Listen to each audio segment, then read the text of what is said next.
Question 1. When should you involve your supervisor in a case? A. Only when you have a major problem you can't solve. B. When the client makes progress on a goal. C. Whenever you are unsure about something or need guidance on a plan. D. Only during your scheduled supervision meetings. Answer. C. Whenever you are unsure about something or need guidance on a plan. This question is about the role of supervision in your work as an RBT. Your supervisor, usually a BCBA or BACB, is your guide and resource. You should reach out to them anytime you have questions about implementing a plan, aren't sure how to handle a situation, or need help understanding something about the client or your procedures. Waiting only for major problems, A, is risky, and while progress is great, B, it doesn't always require immediate supervisor involvement outside of reporting. Limiting contact only to scheduled meetings, D, might delay getting necessary support. Think of your supervisor as your safety net and go to expert for anything you're not 100% sure about. It's always better to ask than to guess. Question 2. Which type of preference assessment involves presenting several items at once, letting the client choose one, and then removing the chosen item from the array before presenting the remaining items again? A. Paired stimulus. B. Multiple stimulus without replacement, MSWO. C. Free operant. D. Single stimulus. Answer. B. Multiple stimulus without replacement, MSWO. This question describes a specific way of conducting a preference assessment where multiple items are offered, and when one is chosen, it's taken out of the lineup for the next choice round. The keywords are several items at once, choose one, and removing the chosen item. This without replacement part is key to the MSWO procedure. Paired stimulus, A, offers 2 items at a time. Free operant. C, observes choices when items are freely available. Single stimulus. D, presents items one by one. MSWO helps create a hierarchy of preferences by seeing what the client chooses when their top choices are systematically removed. It helps you find the most preferred items from a group. Remember, MSWO means the chosen item is not replaced in the next round. Question 3. You are trying to teach a client to point to a picture of a dog when you say dog. What type of prompt would be physically guiding their hand to touch the picture? A. Verbal prompt. B. Model prompt. C. Gestural prompt. D. Physical prompt. Answer. D. Physical prompt.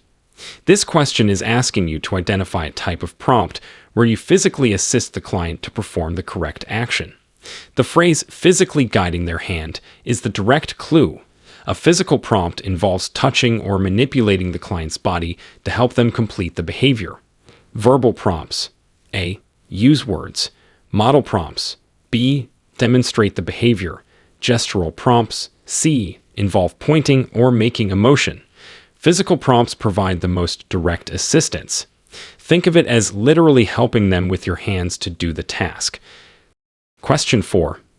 What is the definition of an operational definition in ABA? A. A description of the intervention procedures to be used. B. A clear, concise, and objective description of a behavior. C. A summary of the client's progress on their goals. D. A list of potential reinforcers for the client. Answer. B. A clear, concise, and objective description of a behavior. This question asks for the definition of an operational definition.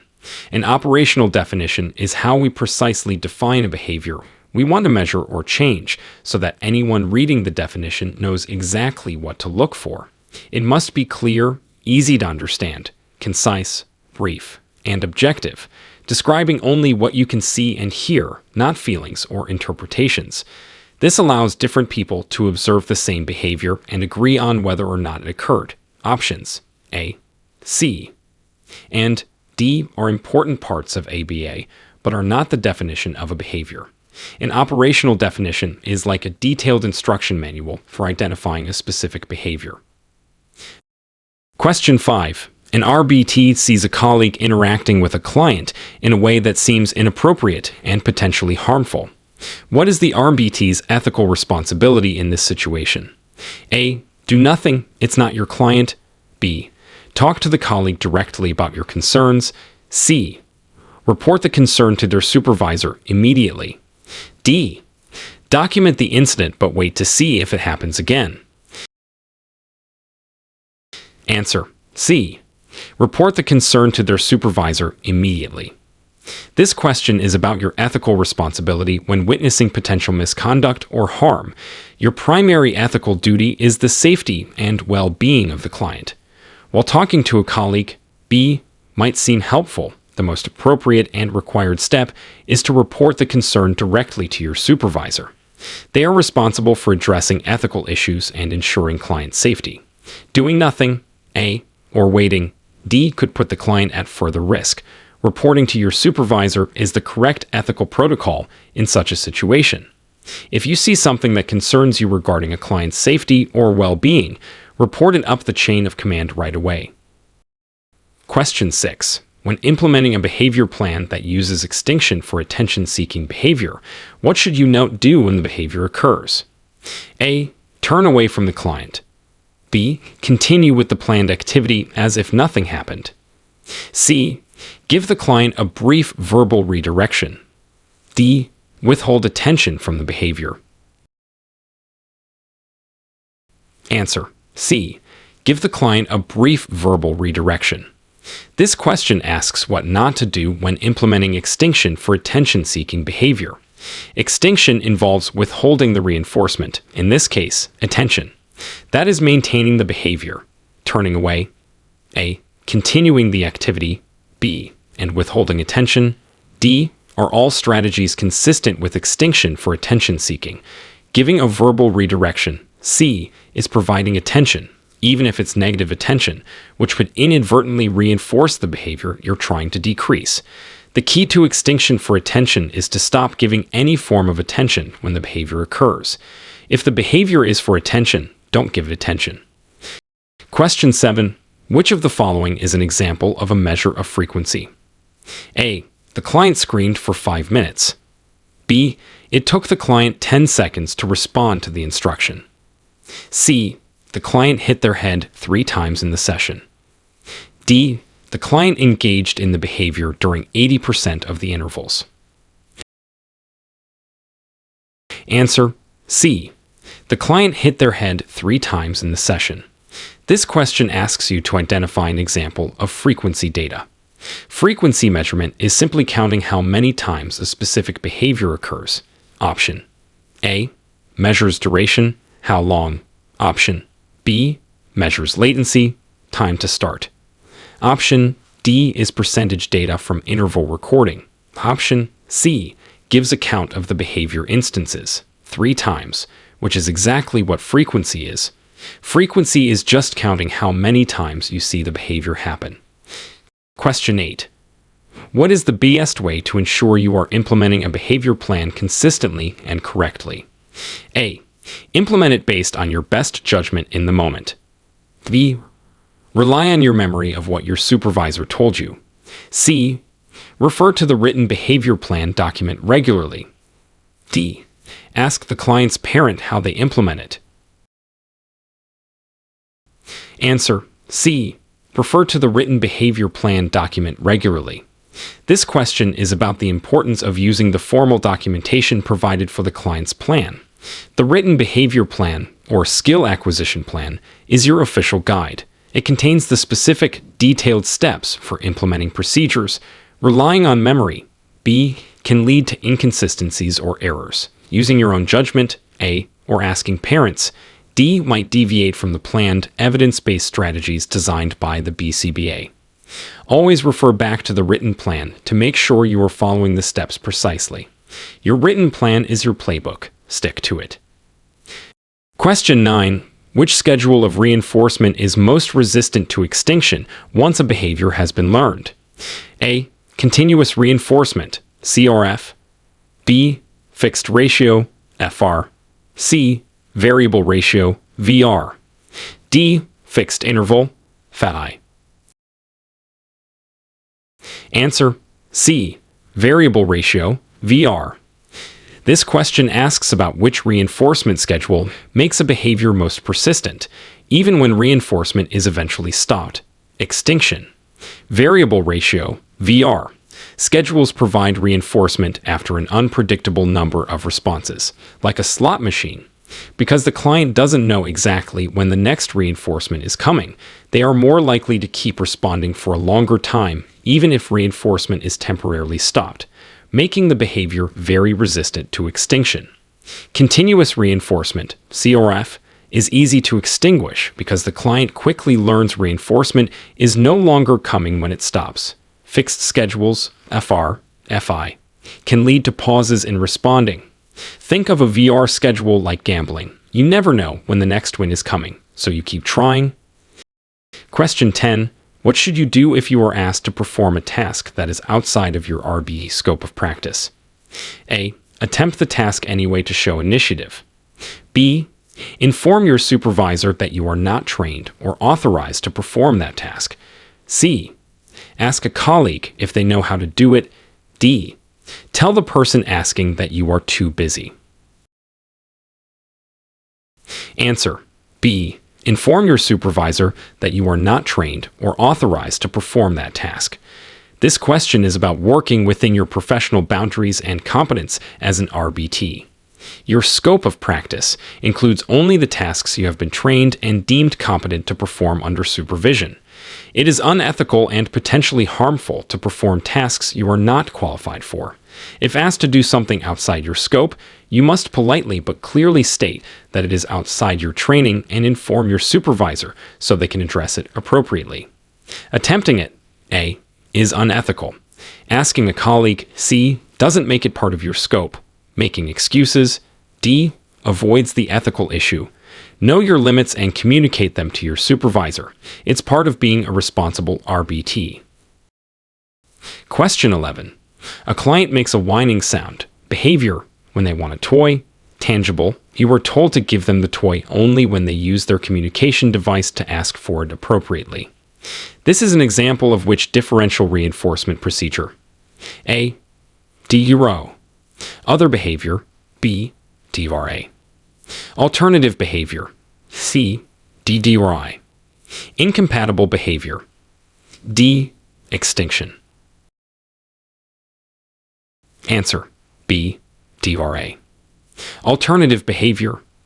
This question describes reinforcing a specific, appropriate behavior using the communication device, while withholding reinforcement for the challenging behavior, whining, that served the same function, getting the toy. This is differential reinforcement of alternative behavior. DRA. You are reinforcing an alternative behavior that is appropriate. DRO reinforces the absence of the challenging behavior for a period of time. DRI reinforces a behavior that cannot physically happen at the same time as the challenging behavior. Extinction is just withholding reinforcement without explicitly reinforcing an alternative. Here you're giving them a better way to get what they want and reinforcing that behavior. DRI teaches a better choice behavior. Question 12. When conducting a skill acquisition session, you present the SD. The client responds, you provide a consequence, and then you record data. Which step is missing from this common sequence, often seen in DTT? A. Gaining attention before the SD. B. Delivering a prompt after the response. C. Taking a break after the consequence. D. Implementing a behavior reduction procedure. Answer A. Gaining attention before the SD. This question describes a typical sequence of events in a structured teaching trial, like discrete trial training or DTT. The missing step in the provided sequence, SD, greater than response, greater than consequence, greater than data, is the important step that happens before the SD is presented. Gaining the client's attention. Ensuring the client is attending ensures they are ready to receive the instruction, SD. Delivering a prompt, B, happens after the SD if needed, not before. Taking a break, C, might happen between trials or activities, but not typically as a step within one trial. Implementing a behavior reduction procedure, D, is separate from the skill acquisition sequence. Always start a teaching trial by making sure the learner is ready to listen and respond. Get their attention before you give the instruction. Question 13. What is the definition of a primary reinforcer? A. A reinforcer that is used most often. B. A reinforcer that has been paired with other reinforcers. C. A reinforcer that is naturally reinforcing and unlearned. D. A reinforcer that is chosen in a preference assessment. Answer: C. A reinforcer that is naturally reinforcing and unlearned. This question asks for the definition of a primary reinforcer. Primary reinforcers are stimuli that are reinforcing because they meet basic biological needs or are inherently pleasurable without needing to be learned or paired with other reinforcers. Examples include food, water, sleep, and warmth. Option A. Relates to frequency of use. Option B. Describes a conditioned reinforcer. Option D. Describes any item found to be motivating, which could be primary or conditioned. Primary reinforcers are like built-in rewards that your body needs or likes naturally. Question 14. Which of the following is a role of an RBT? A. Designing intervention plans.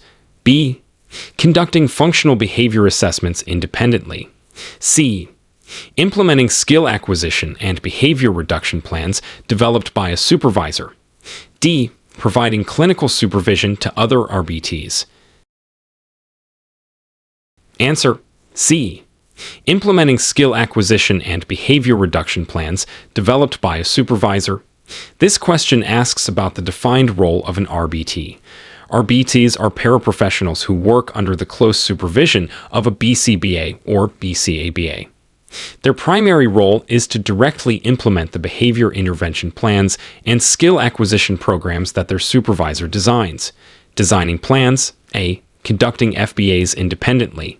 B. And providing supervision. D. Are tasks performed by BCBAs or BCABAs, not RBTs. Your main job is to faithfully carry out the plans your supervisor creates. RBTs are the implementers of the plan. Question 15. When documenting a challenging behavior, you should include A. Your opinion about why the behavior occurred. B. Objective details about the antecedent, behavior, and consequence. ABC data. C. How the behavior made you feel. D. Only the frequency of the behavior. Answer: B. Objective details about the antecedent, behavior, and consequence. ABC data. This question is about professional and objective documentation of behavior. Good documentation focuses on observable facts, often using the ABC model. Antecedent, behavior, consequence. You should describe what happened immediately before. A. The behavior itself using the operational definition. B. And what happened immediately after. C. Your opinions. A. And feelings. C. Are subjective and should not be included, while frequency. D. Might be one type of data collected. Full documentation usually requires more context, especially for challenging behaviors. Stick to the facts when you're writing about behavior. Describe what you saw and heard, not what you thought or felt. Question 16. What is the ethical term for professional relationships that are not therapy-related, such as friendships or business relationships with clients or their families? A. Confidentiality. B. Dual relationships. C. Integrity. D. Professionalism. Answer: B. Dual relationships. This question asks for the term used when a professional has more than one type of relationship with a client or their family. Dual relationships occur when you have both a professional relationship, as an RBT, and another relationship type, like friend, family member, business partner, with the same person. Ethical guidelines strongly discourage dual relationships because they can compromise your objectivity, exploit the client, and blur professional boundaries. Confidentiality. A. Is about privacy. Integrity. C. Is about honesty. Professionalism. D. Is a broad term for ethical conduct. Avoiding dual relationships helps maintain clear professional boundaries. Don't mix your professional role with personal relationships with clients or families. Question 17. You are tracking a client's vocalizations by marking whether or not they made any vocal sounds at any point during a 1-minute interval. What type of measurement is this? A. Whole interval recording. B. Partial interval recording. C. Momentary time sampling. D. Frequency. Answer B. Partial interval recording. This question describes a measurement method where you record if a behavior occurs at any point during a specific time interval. The phrase "at any point during a 1-minute interval" is the defining characteristic of partial interval recording. Whole interval recording, A, requires the behavior to occur for the entire interval. Momentary time sampling, C, checks for the behavior only at the end of the interval. Frequency, D, is just counting occurrences. Partial interval recording is useful for behaviors that may not last long but happen often, or behaviors you want to decrease. If the behavior happens even for a second in the interval, you mark it. Question 18. What is the purpose of collecting baseline data? A. To show the client how to do the behavior. B. To determine the level of the behavior before the intervention is implemented. C. To reinforce the client for the behavior. D. To evaluate the effectiveness of the intervention after it has been implemented. Answer B. To determine the level of the behavior before the intervention is implemented. This question asks about the goal of collecting data before you start trying to change a behavior. Baseline data is collected during the initial phase of assessment, before any intervention is put in place. Its purpose is to get a clear picture of how often, how long, or under what conditions the behavior is happening naturally without any planned changes. This baseline serves as a comparison point to measure the effect of the intervention later. Baseline is the starting point for your data collection before you try to change anything. It tells you where the behavior is before you start working on it. Question 19. Which prompt should you use when teaching a new skill using a most to least prompting strategy? A. The least intrusive prompt needed for the client to respond correctly. B. The most intrusive prompt needed for the client to respond correctly. C. A verbal prompt first, then fade to physical. D. Only prompts that are fun for the client. Answer B. The most intrusive prompt needed for the client to respond correctly. This question is about the starting point when using a most to least prompting strategy. With most to least, you begin by providing the most amount of help you think the client will need to perform the skill correctly, example, full physical prompt. The idea is to ensure they perform the response accurately initially, so they access reinforcement, and then you gradually fade the prompt to less intrusive levels. Least to most starts with the least help. A. Option C describes a specific sequence, but not the general rule. Option D is not a standard prompting rule. Most to least starts with maximum help to make sure they get it right from the start. Question 20. What is the definition of a consequence in ABA? A. Something that happens immediately before a behavior. B. Something that happens immediately after a behavior. C. A skill you are teaching the client. D. The reason why a behavior occurs. Answer B. Something that happens immediately after a behavior. This question asks for the definition of a consequence. In the ABC model, a consequence is an event or stimulus that follows a behavior. Consequences are important because they influence whether the behavior is more or less likely to happen again in the future. They happen after the behavior. An antecedent, A, happens before. A skill acquisition target, C, is what you're teaching. The reason for a behavior, D, is its function, which is determined by analyzing the antecedents and consequences. Consequences follow the behavior and change the likelihood of it happening again. Question 21. An RBT should only implement behavior plans that are A. Written by a parent or teacher. B. Developed by the client's therapist, non-ABA. C. Developed by a BCBA or BCABA and supervised. D. Based on popular trends in therapy. Answer: C. Developed by a BCBA or BCABA and supervised. This question reinforces the RBT's scope of practice and the supervision requirement. RBTs implement services under the supervision of a qualified professional, specifically a BCBA or BCABA, who is certified to design and oversee behavior analytic interventions. Plans written by parents, teachers, or non-ABA therapists. B are not within the RBT's scope to implement as official ABA services. Plans should be evidence-based, not just popular. D. Your plans must come from and be overseen by your certified supervisor. Only implement plans given to you by your BCBA or BCABA supervisor. Question 22. When teaching a client to follow two-step instructions, like touch your head, then your shoulders, and they successfully complete both steps after your instruction, what should you do? A. Prompt them to do it again. B. To deliver reinforcement immediately. C. Do nothing and move to the next instruction.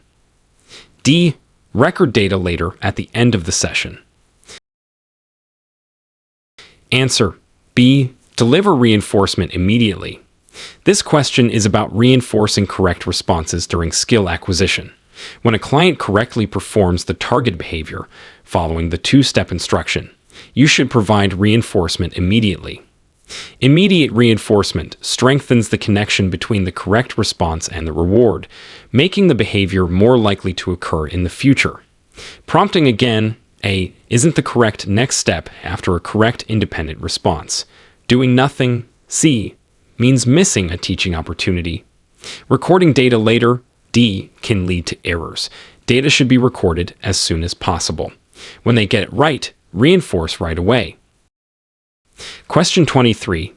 Which type of measurement involves recording whether a behavior occurred during a specific time interval, regardless of how many times it occurred or how long it lasted? A. Frequency. B. Duration. C. Interval recording, partial or whole. D. Latency. Answer: C. Interval recording, partial or whole. This question describes measurement methods that divide observation time into intervals and record if the behavior happens within or during those intervals.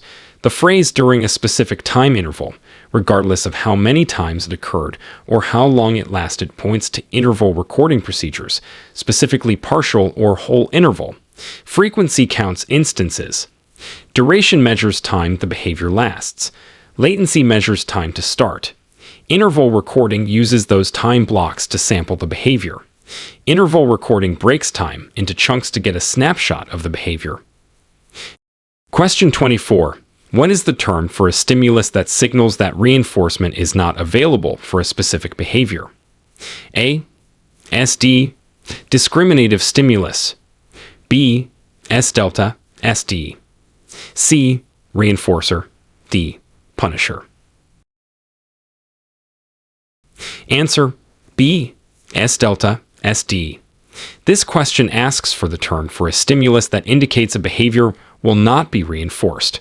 And S delta. SD is a stimulus that is present when a specific behavior is not reinforced. This teaches the client to discriminate between the SD, where reinforcement is available, and the S delta, where it's not. For example, if saying cookie only gets a cookie when a cookie is present, SD, but not when the cookie jar is empty, SD, the empty cookie jar becomes an S delta for saying cookie, and SD, A. Signals reinforcement is available. Reinforcers, C, and punishers, D, are consequences. An S delta is the opposite signal of an SD. It signals no reward here. Question 25. You are working on increasing a client's requesting. Manding, behavior. The client points to a toy car. You should: A. Give them the toy car immediately. B. Say, "What do you want?" to prompt a verbal response. C. Ignore the pointing. D. Take the toy car away. Answer: B. Say, "What do you want?" To prompt a verbal response. This question is about responding to a less desired form of a behavior, pointing instead of verbal requesting. When trying to shape a more desired form, since you are working on increasing requesting and the client is currently pointing, prompting a more appropriate or advanced form of mand. What do you want? Is a common strategy to move towards verbal requesting. Giving the toy for pointing, A, would reinforce pointing, not verbal requesting. Ignoring the pointing, C, might be part of extinction for pointing, but in the context of teaching verbal mands, you want to guide them to the better response. Taking the toy away, D, is punishment. Guide them to the desired response. When they point, help them use their words instead. Question 26. Maintaining client records and documentation is essential for RBTs. Who is responsible for the storage and security of these records? A, the RBT who collected the data. B, the client's parents. C, the RBT's supervisor, BCBA/BCBA, or the agency. D, the client themselves. Answer: C, the RBT's supervisor, BCBA/BCBA, or the agency. This question is about the ethical and legal requirements for handling client records. While RBTs collect data and contribute to documentation, the ultimate responsibility for the secure storage, maintenance, and disposal of client records rests with the certified supervisor, the BCBA/BCBA, or the agency that employs the supervisor and RBT. RBTs are responsible for accurate and timely documentation, but not for the long-term security and storage. Your supervisor or the agency is responsible for keeping client records safe and secure. Question 27. What is the main difference between a tantrum and a meltdown from an ABA perspective focused on function? A. Tantrums are always louder than meltdowns. B. Tantrums are typically goal-oriented, function-based, while meltdowns are often a reaction to overwhelm and less goal-oriented. C. Meltdowns are always more dangerous than tantrums. D. Tantrums only occur in children, meltdowns only in adults. Answer: B. Tantrums are typically goal-oriented, function-based, while meltdowns are often a reaction to overwhelm and less goal-oriented.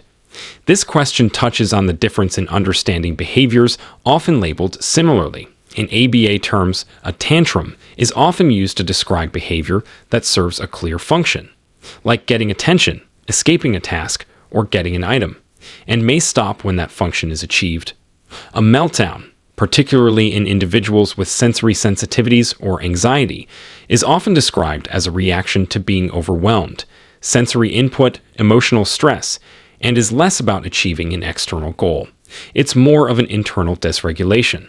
While the behaviors might look similar, the why, function, and the trigger, antecedent, often related to internal state/overwhelms, external demand/denial, are often different. It's not necessarily about volume. A. Danger level. C. Or age. D. Understanding the function is key. Tantrums are often trying to get something. Meltdowns are often a reaction to too much. Question 28. You are tracking how many times a client says, while speaking. You count each instance. What type of measurement are you using? A. Duration. B. Frequency. C. Latency. D. Interval recording. Answer: B. Frequency. This question asks how to measure a behavior by simply counting each time it happens. Counting how many times directly indicates frequency measurement. Duration measures how long a behavior lasts. Latency measures the time to start a behavior. Interval recording samples behavior during time blocks. Since you are simply counting every instance of saying, frequency is the correct measurement. Just count them up. That's frequency. Question 29. When implementing a new program or procedure with a client, what is the first thing your supervisor should ensure you have? A. The client's preferred reinforcers. B. A quiet environment to work in. C. Training and demonstrated competency in the new procedure. D. Detailed session notes from previous sessions. Answer: C. Training and demonstrated competency in the new procedure. This question emphasizes the ethical requirement for RBTs to be competent in the interventions they deliver. Before you are asked to implement any new skill acquisition program or behavior reduction plan, your supervisor is ethically obligated to provide you with training on that specific procedure and ensure you can implement it correctly and safely. Demonstrated competency. Having reinforcers. A good environment. B, or previous notes. D are all helpful, but training and competency are the absolute prerequisites for implementing something new.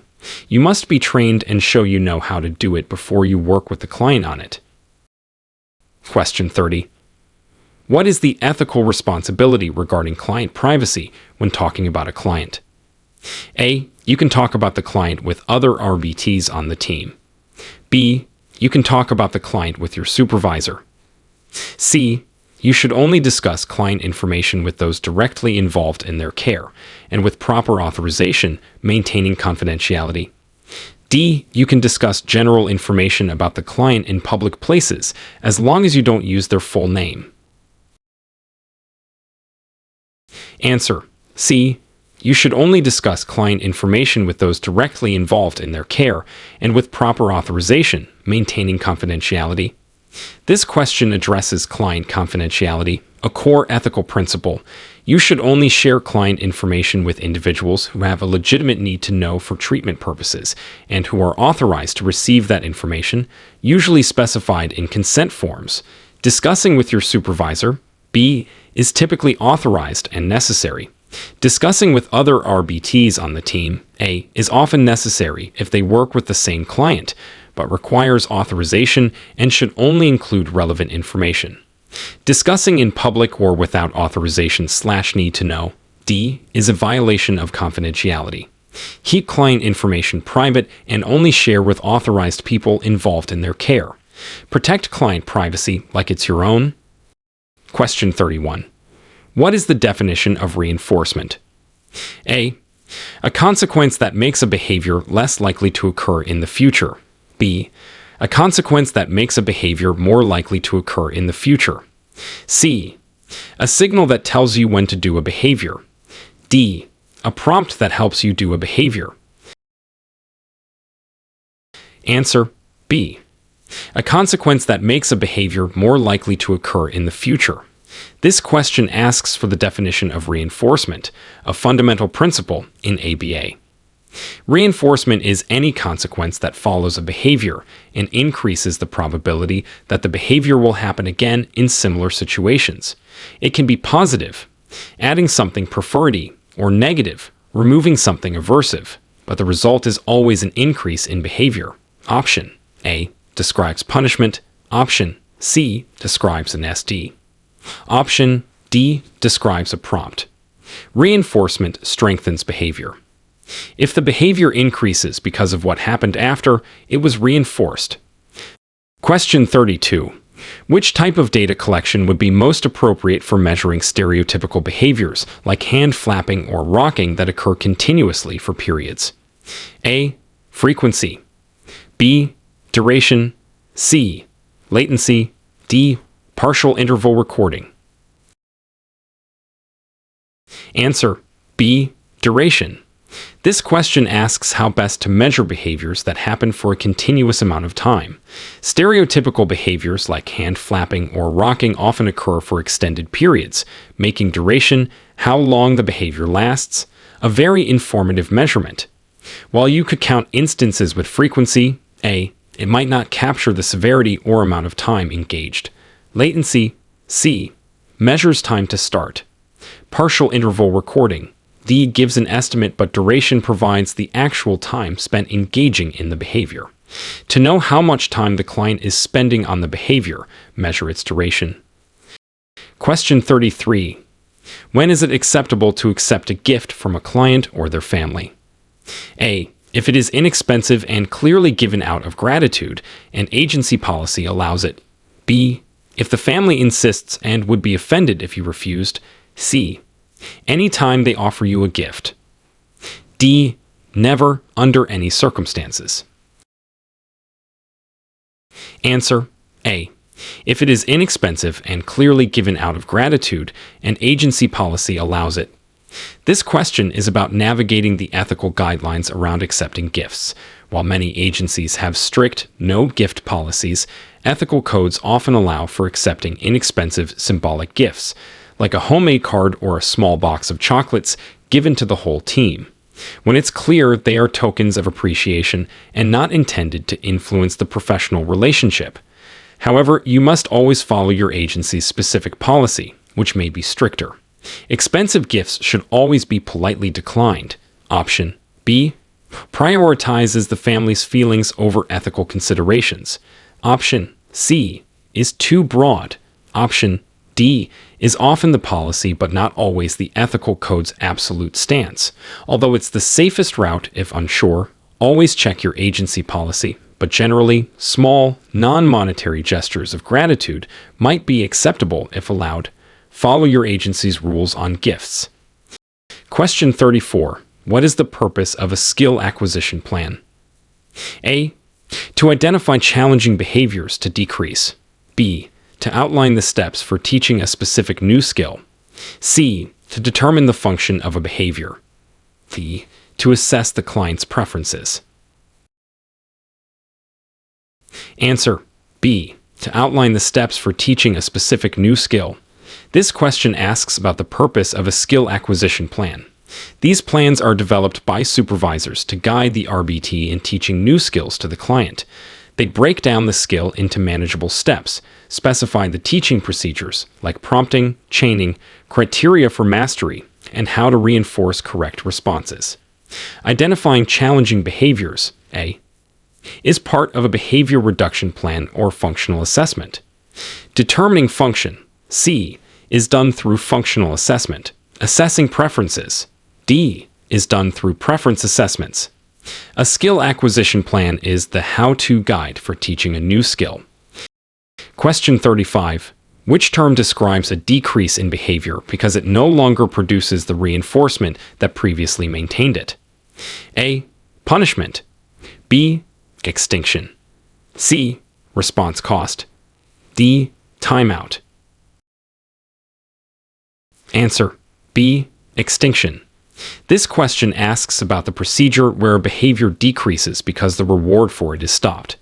Extinction occurs when a behavior that was previously reinforced is no longer followed by that reinforcement, resulting in the behavior decreasing over time.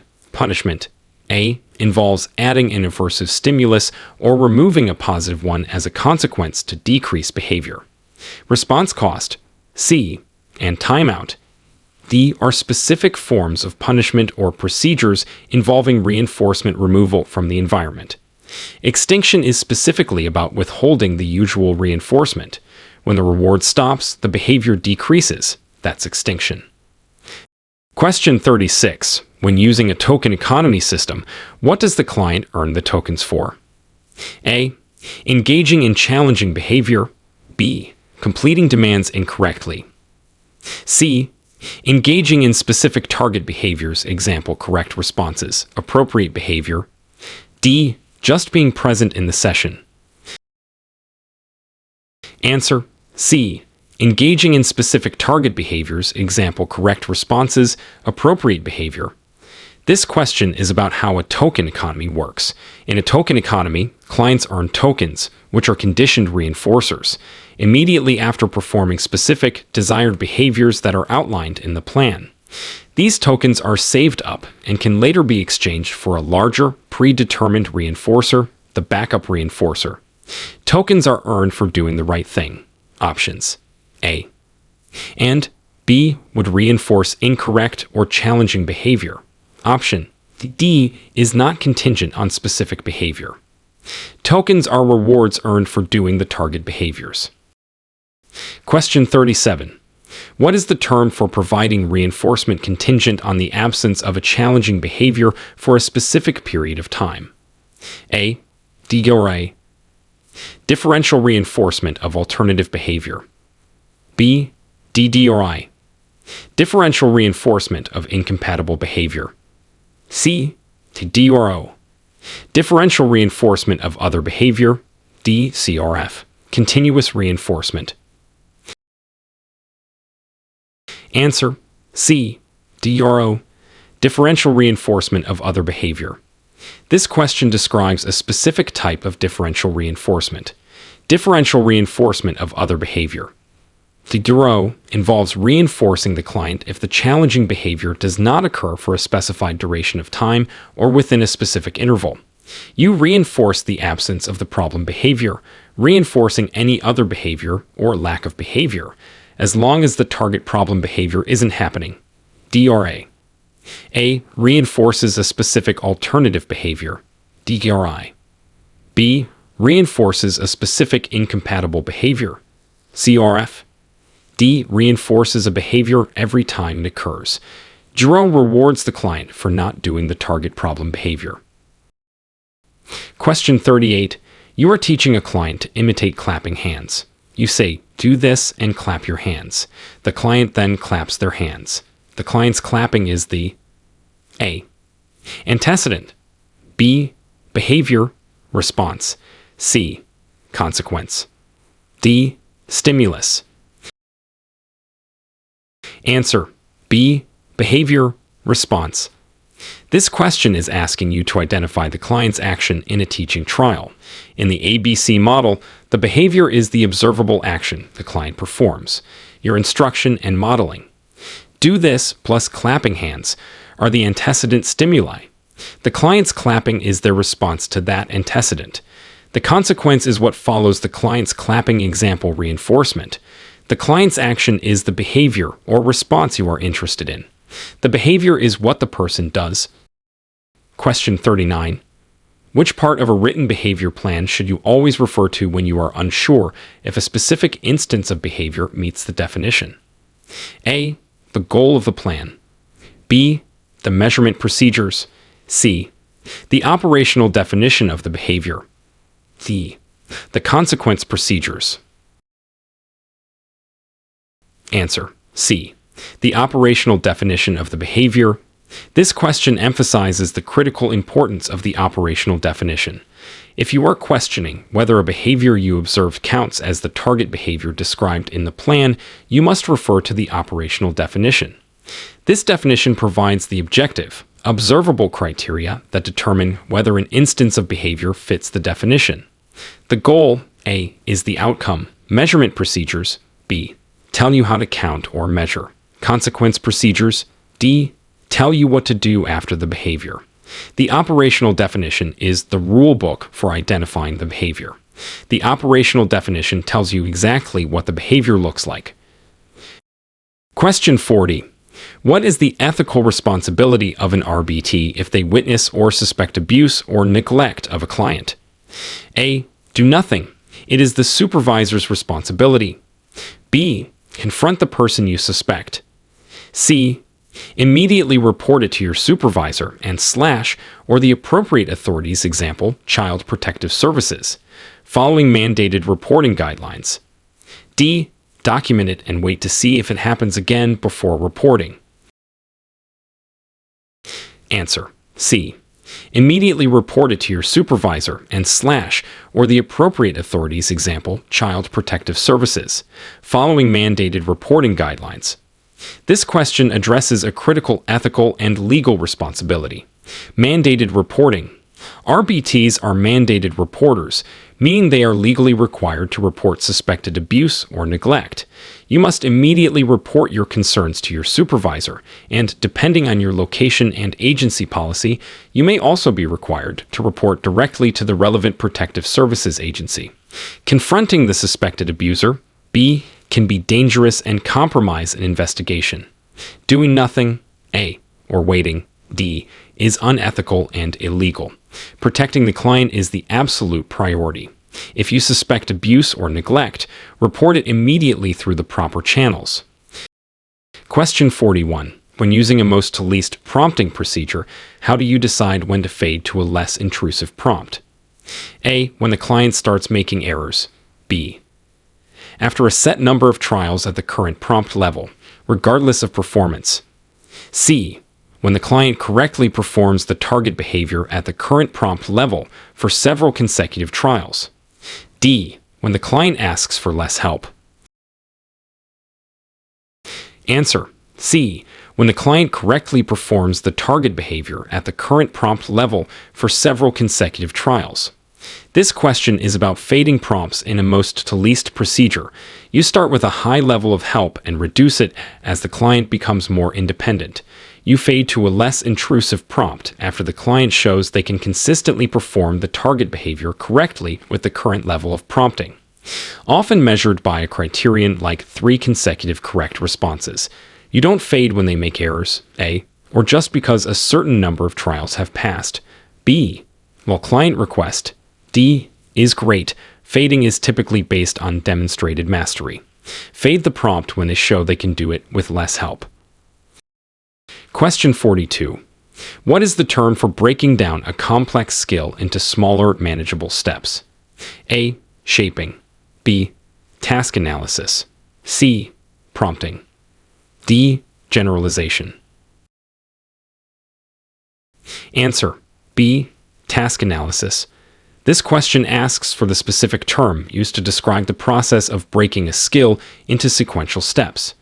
A task analysis is the process of breaking down a complex skill, like washing hands or getting dressed, into a series of smaller, discrete steps that are easier to teach and learn. Shaping.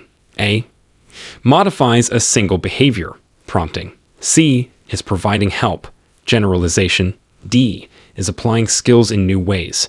A task analysis creates the step-by-step guide for teaching complex skills. It's like creating a recipe for a complex skill. Question 43. An RBT is tracking a client's hand flapping behavior. They mark if the behavior occurs at any point during each 30-second interval. This is an example of which measurement procedure? A. Duration. B. Frequency. C. Whole interval recording. D. Partial interval recording. Answer. D. Partial interval recording. This question describes recording if a behavior happens at any point within a set interval. The phrase "at any point during each 30-second interval" is the key indicator for partial interval recording. Duration. A. Measures how long the behavior lasts. Frequency. B. Counts instances. Whole interval recording. C. Requires the behavior to occur for the entire interval. Partial interval is useful for behaviors that happen briefly or multiple times within an interval. If it happens even once during the interval, you mark it yes. Question 44. Which type of consequence involves the presentation of a stimulus following a behavior, resulting in a decrease in the future likelihood of that behavior? A. Positive reinforcement. B. Negative reinforcement. C. Positive punishment. D. Negative punishment. Answer. C. Positive punishment. This question describes a consequence where something is added or presentation of a stimulus, and as a result, the behavior happens less often in the future. Decrease in the future likelihood. When you add something to decrease a behavior, it's called positive punishment. Positive means adding or presenting something, and punishment means the behavior decreases. Positive reinforcement adds something to increase behavior. Negative reinforcement takes something away to increase behavior. Negative punishment takes something away to decrease behavior. If adding something unpleasant, positive, makes the behavior go down, punishment, it's positive punishment. Think of getting a speeding ticket. Adding an unpleasant stimulus makes you less likely to speed in the future. Question 45. What is the term for the value or effectiveness of a reinforcer changing based on a recent history of obtaining or not obtaining that reinforcer? A. Extinction. B. Satiation or deprivation. C. Punishment. D. Stimulus control. Answer. B. Satiation or deprivation. This question describes how motivation for a reinforcer changes. Satiation occurs when the client has had recent, free access to a reinforcer, making it less valuable at that moment, example, not wanting more cookies after eating a whole bag. Deprivation occurs when the client has not had recent access, making it more valuable, example, really wanting a drink when you're thirsty. These states are part of motivating operations. MOs, and affect the value of the reinforcer. Extinction, A, is stopping reinforcement. Punishment, C, decreases behavior. Stimulus control, D, is when behavior is more likely in the presence of a specific stimulus. How much they want something depends on how much they've had. Satiation, or haven't had. Deprivation, it recently. Question 46. An RBT receives feedback from their supervisor. What should the RBT do with this feedback? A, ignore it if they disagree with it. B, implement the feedback immediately and ask clarifying questions if needed. C, discuss the feedback with other RBTs before deciding what to do. D, only implement the feedback if the client's parents agree with it. Answer, B, implement the feedback immediately and ask clarifying questions if needed. This question is about how RBTs should respond to supervision and feedback. Feedback from your supervisor is a core part of the supervision process, designed to improve your skills and ensure quality services. You should listen carefully to feedback, ask clarifying questions if you don't understand, and implement the changes as instructed by your supervisor. Ignoring it, A, consulting peers, C, or requiring parental agreement, D, are inappropriate responses to supervisor feedback. Your supervisor is the expert guiding your practice. Your supervisor's feedback is meant to help you improve. Use it and ask questions if you need to understand it better. Question 47. Which type of behavior is measured by calculating the percentage of trials the client responded correctly? A, frequency. B, duration. C, rate. D, percentage of opportunity. Answer, D, percentage of opportunity. This question describes a common way to measure skill acquisition, especially in structured teaching. Percentage of opportunity measurement is used when you present a specific number of opportunities for the client to respond, trials, and you record how many times they respond correctly. The percentage is calculated as number of correct responses / total number of opportunities. Asterisk 100, frequency. A, is a raw count. Duration. B, is time. Rate. C, is frequency per unit of time. Percentage of opportunity tells you how consistently they got it right when given the chance. When you give a set number of chances, you often report how many they got right out of those chances using a percentage. Question 48. When practicing discrimination training, you should reinforce responding to the blank and withhold reinforcement for responding to the blank. A, S delta, SD, SD, discriminative stimulus. B, SD, discriminative stimulus, S delta, SD. C, prompt, independent response. D, wrong answer, right answer. Answer, B, SD, discriminative stimulus, S delta, SD. This question is about how discrimination training works. The goal is to teach the client to respond to the correct cue, the SD, and not respond in the same way to incorrect cues, the S delta. You reinforce the target behavior only when the SD is present and withhold reinforcement for that behavior when the S delta is present.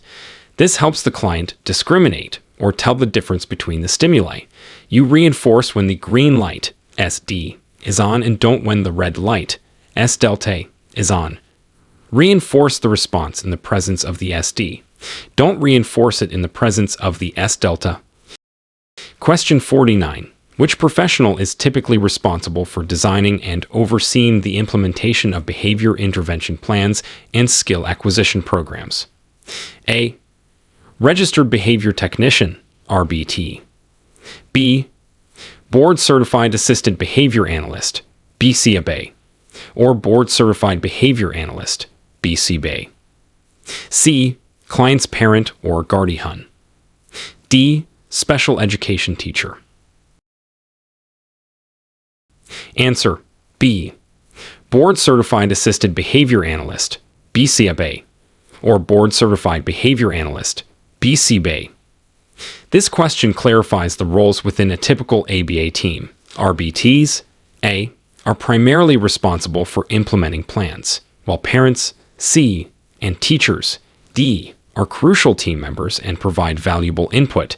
The professional certified to design and supervise comprehensive behavior analytic programs is the BCBA or BCABA.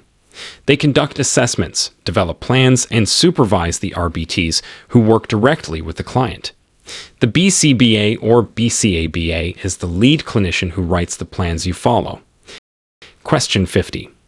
What is the ethical guideline that requires RBTs to accurately report data and not falsify information?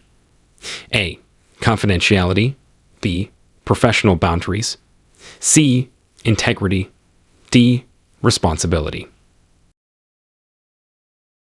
Answer: C. Integrity.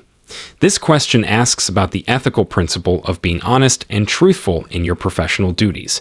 Integrity specifically refers to honesty, accuracy, and truthfulness in all professional activities, including collecting and reporting data. Falsifying data or reporting inaccurately is a serious ethical violation. Confidentiality, A, is about privacy. Professional boundaries, B, are about relationships. Responsibility, D, is about your duties. Having integrity means being honest, especially with your data. Question 51. You are asked to collect data on how many times a client makes eye contact during a conversation. What type of measurement would be best? A. Duration. B. Latency. C.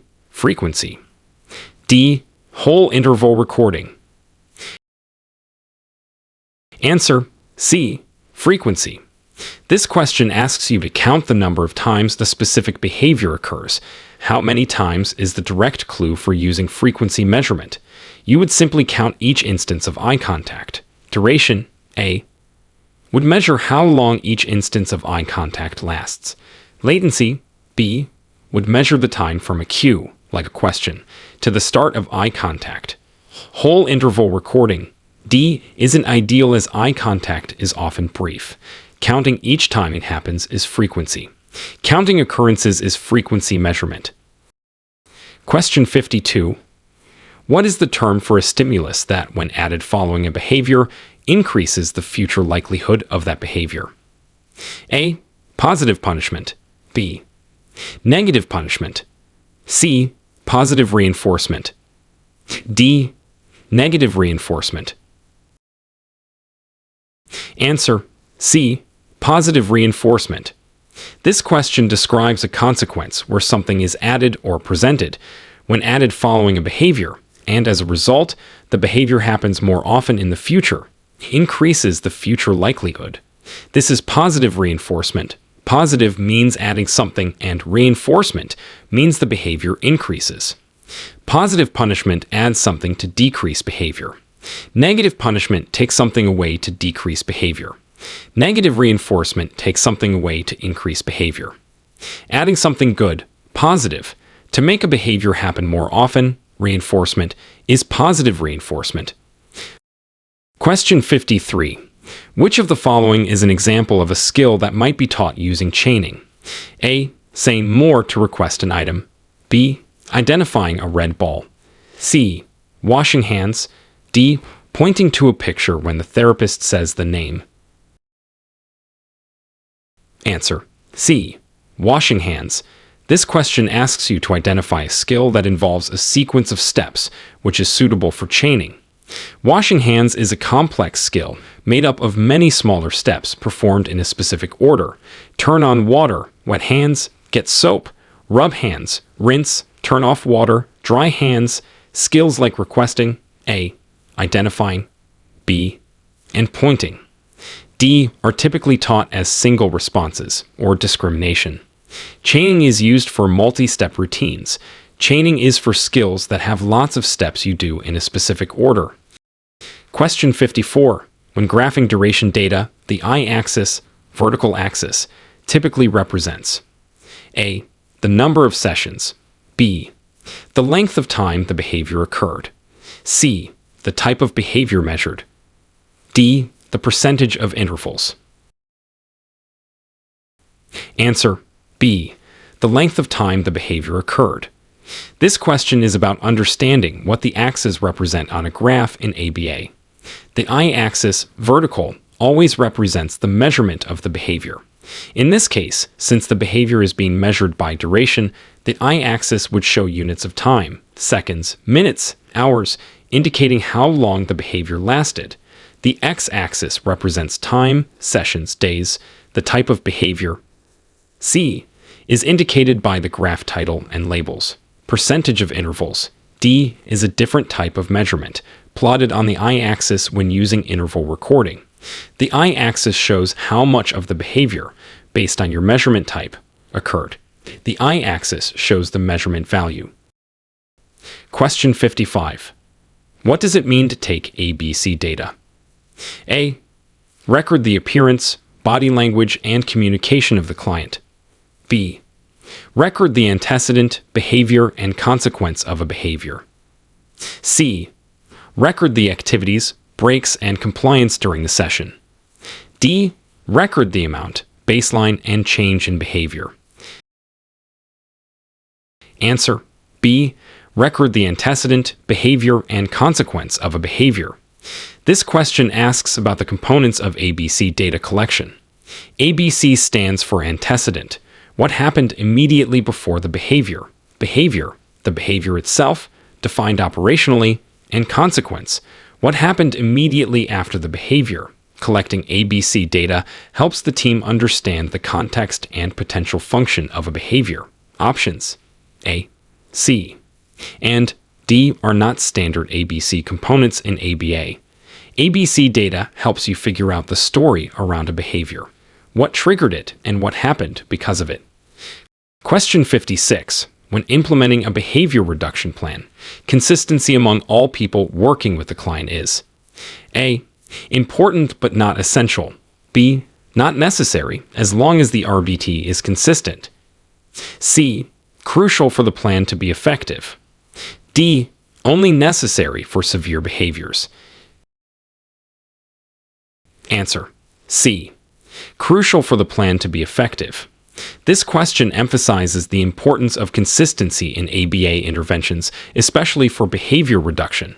If different people respond differently to a behavior, the client receives mixed signals, which can make the behavior plan ineffective or even worsen the behavior.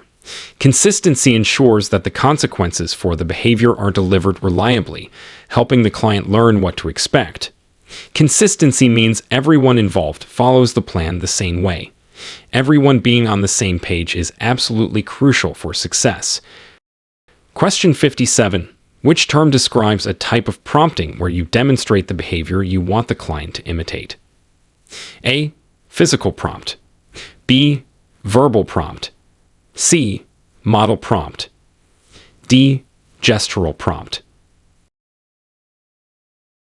Answer. C. Model prompt. This question asks about a prompt where you show the client what to do. A model prompt involves the therapist or another person demonstrating the target behavior for the client to imitate. Physical prompting. A. Is physical guidance. Verbal prompting. B. Uses words. Gestural prompting.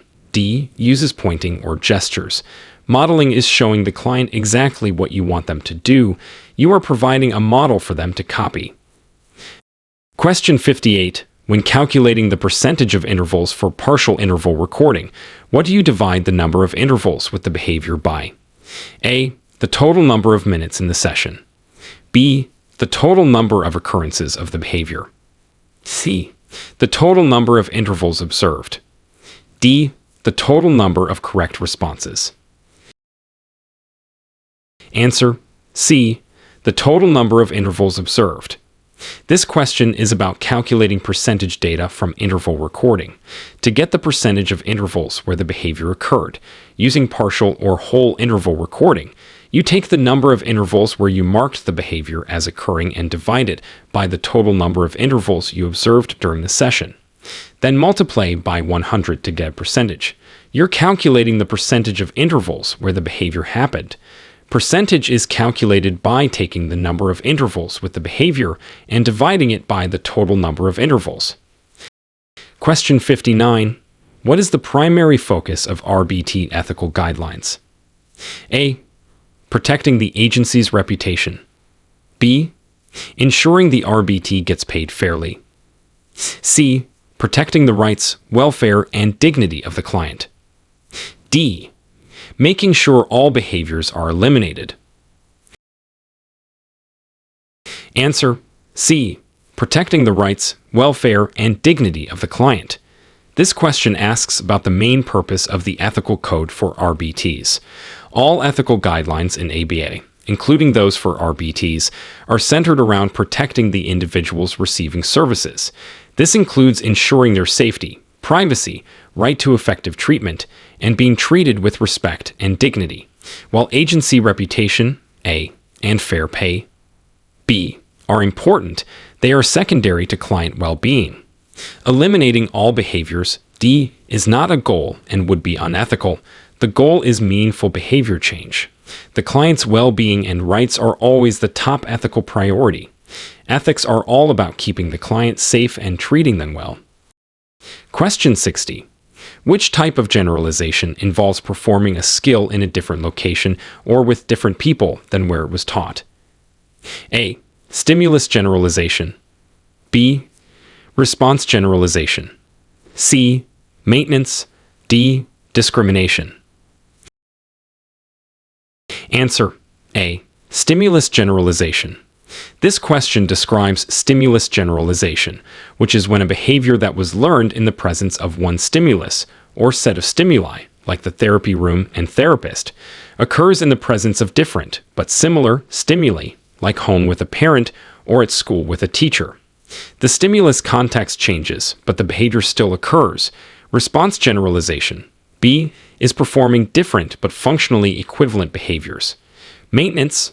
C is the skill lasting over time. Discrimination. D is responding differently to different stimuli. When the behavior happens with different stuff or in different places than where it was taught, that's stimulus generalization. Question 61. What is the term for the increase in behavior because it resulted in the removal of an aversive stimulus? A. Positive reinforcement. B. Negative reinforcement. C. Positive punishment. D. Negative punishment. Answer: B. Negative reinforcement. This question describes a consequence where something unpleasant is taken away or removed, removal of an aversive stimulus, and as a result, the behavior happens more often in the future, increase in the future likelihood. When you take something away to increase behavior, it's called negative reinforcement. Negative means removing, and reinforcement means increasing behavior. Positive reinforcement adds something to increase behavior. Positive punishment adds something to decrease behavior. Negative punishment takes something away to decrease behavior. If taking away something bad, negative, makes a behavior happen more often, reinforcement, it's negative reinforcement. Think of taking medicine to remove a headache makes you more likely to take that medicine next time you have a headache. Question 62. Before starting a session, you should always: A. Eat a snack. B. Review the client's behavior plan and data from previous sessions. C. Decide what you want to work on that day. D. Wait for the client to initiate interaction. Answer: B. Review the client's behavior plan and data from previous sessions. This question is about preparing for a session. A crucial step before starting is to review the client's current plan and look at the data from recent sessions. This helps you remember the specific goals, procedures, and what progress or challenges occurred recently, allowing you to be prepared and implement the plan effectively. While eating a snack, A, might be needed, it's not the primary preparation. Deciding what to work on, C, should be based on the plan. Waiting for initiation, D, might be part of the session, but not preparation. Always review the plan and data before you start working with the client. Be prepared by looking over the plan and recent data. Question 63. Which of the following is an example of indirect measurement? A. Counting the number of times a client hits. B. Timing how long a client is out of their seat. C. Completing a rating scale based on memory of a behavior. D. Using a momentary time sampling procedure. Answer. C. Completing a rating scale based on memory of a behavior. This question asks about indirect measurement. Direct measurement involves observing the behavior as it happens. B. D. Indirect measurement gathers information about the behavior without directly observing it, often through interviews, questionnaires, or rating scales based on recall or opinion. Completing a rating scale based on memory, C, is an example of gathering information indirectly. Indirect methods are useful for gathering initial information but are less objective than direct measurement. Indirect measurement is getting information from people about the behavior rather than seeing it yourself. Question 64. When teaching a new skill, you should start reinforcing on which schedule? A. Variable ratio, VR. B. Fixed ratio, FR. C. Fixed interval, FI. D. Continuous reinforcement, CRF. Answer. D. Continuous reinforcement, CRF. This question is about the ideal reinforcement schedule for teaching a brand new skill. When a client is first learning a behavior, it is most effective to reinforce every single time they perform the correct response. This is called continuous reinforcement, CRF. It helps the client quickly learn which behavior leads to reinforcement. Once the behavior is learned, you can then switch to intermittent schedules, like VR or FR, to maintain the behavior and make it more resistant to extinction. Start with CRF for teaching, then switch to intermittent for maintaining. When they are first learning, reinforce every correct response. Question 65. What is the primary way RBTs maintain their certification? A. Passing the RBT exam once. B. Completing annual renewal requirements, including competency assessment and supervision requirements. C. Working a minimum number of hours each year. D. Taking university courses in ABA. Answer. B. Completing annual renewal requirements, including competency assessment and supervision requirements. This question asks about how to keep your RBT certification current. RBT certification is not a one-time achievement. It requires annual renewal, which involves meeting specific criteria set by the certifying body, the BACB. This includes demonstrating competency through a yearly assessment by a supervisor and fulfilling ongoing monthly supervision requirements. Simply passing the exam, A. Working hours, C. Though hours are needed for supervision, or taking courses, D. Are not sufficient on their own. Maintaining your certification requires ongoing supervision and a yearly check of your skills. You have to renew your certification each year by meeting specific requirements. Question 66. Which term describes reinforcing different behaviors that all achieve the same outcome or function for the client? A. Stimulus generalization. B. Response generalization. C. Discrimination. D. Chaining. Answer. B. Response generalization.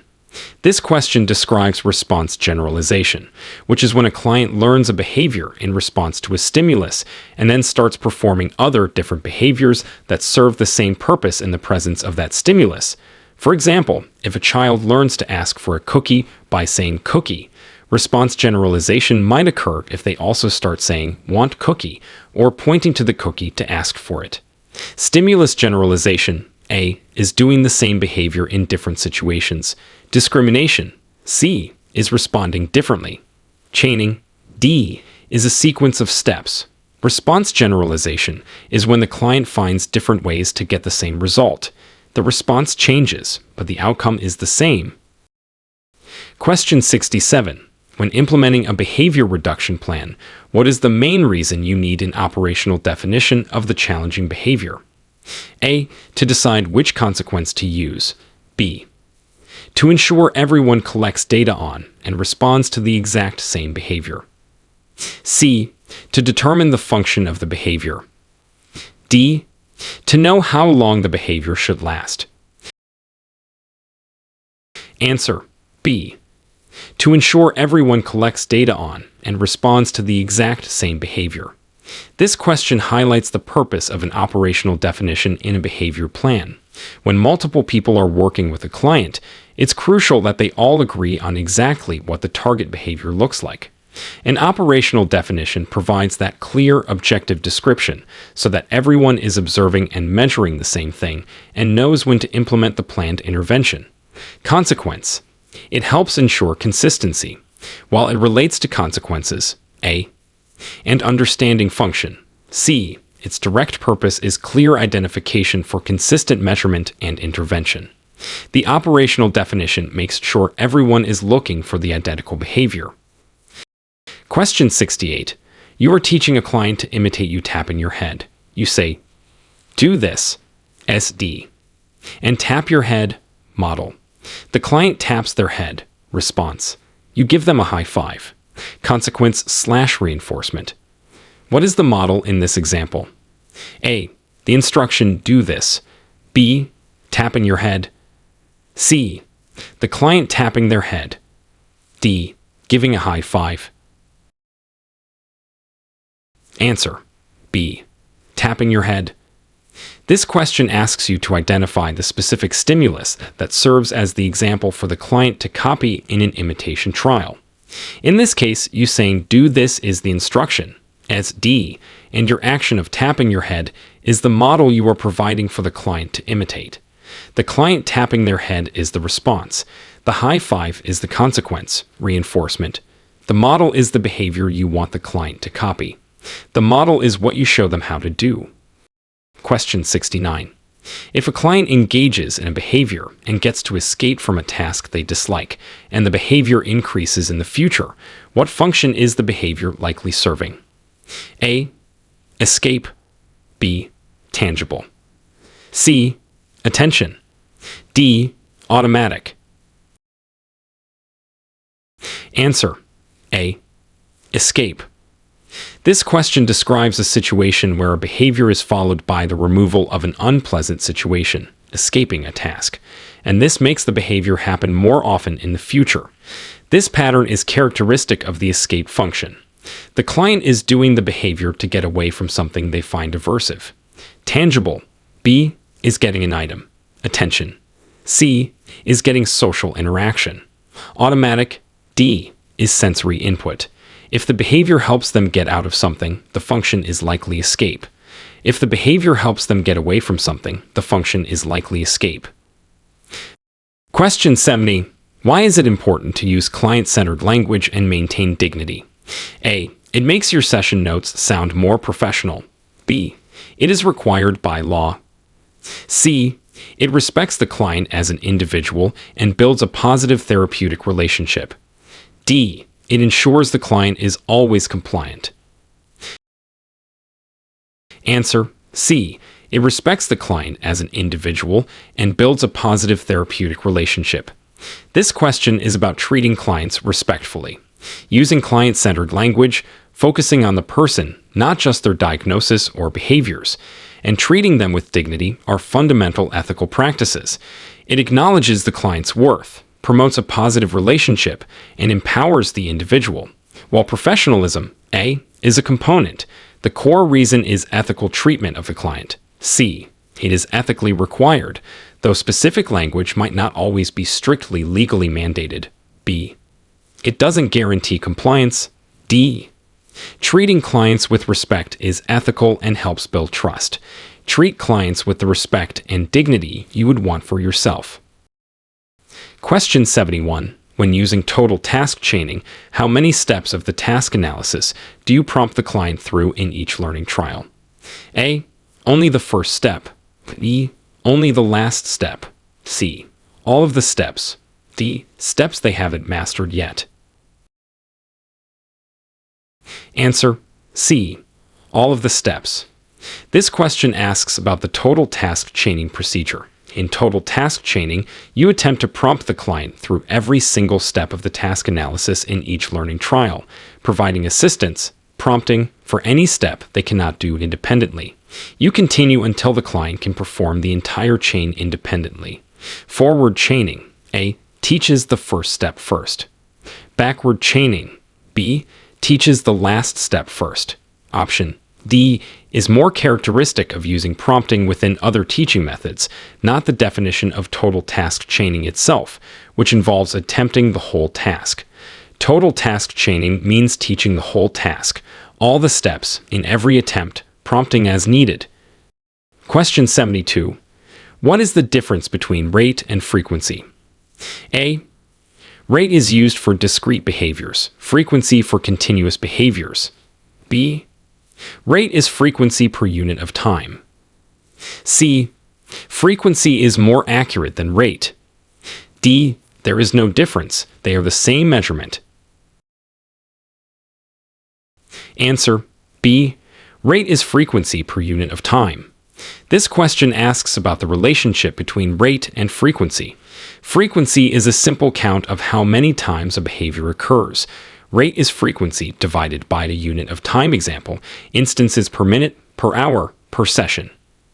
Rate provides context by telling you how often the behavior happens within a specific time period, making it useful for comparing behavior across sessions of different lengths. Frequency is just the count. Rate adds the time component. Rate is frequency plus time context. Question 73. Which dimension of behavior is measured by latency? A. How long the behavior lasts. B. How many times the behavior occurs. C.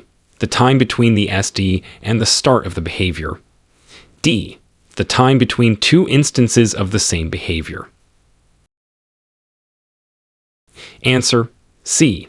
The time between the SD and the start of the behavior. This question asks what aspect of behavior latency measures. Latency is the measure of the time elapsed from the presentation of a stimulus, like an instruction or cue, to the beginning of the client's response. How long the behavior lasts. A. Is duration. How many times it occurs. B. Is frequency. The time between two instances of the same behavior. D. Is IRT. Latency is the lag time from cue to start. Latency measures the time it takes for the behavior to start after the signal. Question 74. What is the purpose of a visual support like a picture schedule? A. To punish challenging behavior. B. To provide an antecedent support that helps the client understand expectations and transitions. C. To serve as a primary reinforcer. D. To take the place of verbal instructions. Answer B. To provide an antecedent support that helps the client understand expectations and transitions. This question is about the function of visual supports. Visual supports, like picture schedules, are examples of antecedent strategies. They are presented before activities or transitions occur to help the client understand what is happening or what is expected. This can increase predictability, reduce anxiety, and make following routines easier, potentially reducing challenging behavior and promoting independence. They are not punishments. A. Or typically primary reinforcers. C. While they supplement verbal instructions, they don't necessarily replace them entirely. D. Visuals help the client know what's coming next and what to do.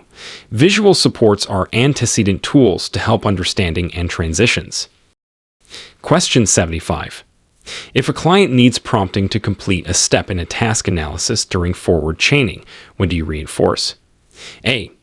Only after the entire chain is completed independently. B. After they independently complete the current target step, the first unmastered step. C. After they correctly respond to any step in the chain. D. Only after they complete the last step independently.